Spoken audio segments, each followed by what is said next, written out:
নাহিদের বল যেন ভয়ে ছেড়ে দিচ্ছিল পাকিস্তান। একাই নিলেন পাঁচটি উইকেট। কখনো লাগছে গায়ে, কখনো লাগছে পায়ে।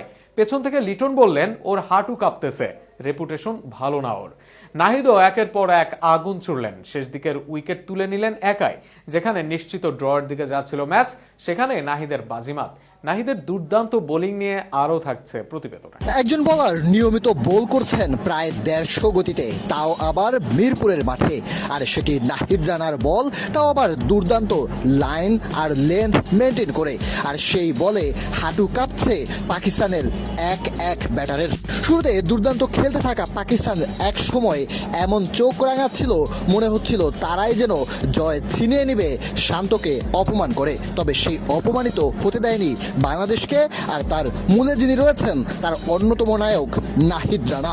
নাহিদ রানা পাকিস্তানের বিপক্ষে টেস্টে 5 তুলেছেন, তাদের ব্যাটারদের নাভিশ্বাস তুলেছেন। এরপর ঘরের মাঠেও ওয়ানডেতে বাজিমাত করেছেন এই নাহিদ রানা পাকিস্তানের বিপক্ষেও। তবে নাহিদ রানার ভয়ে কেঁপেছে পাকিস্তান প্রিমিয়ার লিগের ব্যাটাররাও। তবে এরপর নাহিদের গতি থামেনি টেস্টে এসেও। একের পর এক উইকেট তুলে নিয়েছেন আজ টেস্টের শেষ দিনের জমজমাট সময়ে। শুরুতেই নাহিদ রানার শিকার হয়েছেন শন মাসুদ। 5 বলে 2 রান করে নাহিদের বল বুঝে ওঠার আগেই লিটন কুমার দাসের কাছে ক্যাচ দিয়ে ফেরেন শন মাসুদ। এরপর একইভাবে লিটন কুমার দাসকে ক্যাচ দিয়ে সৌদ শাকিল ফিরেছেন 32 বলে 15 রান করে।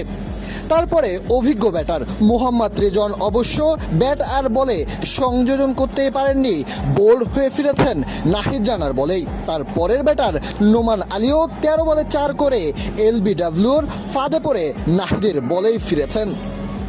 নাহিদ রানা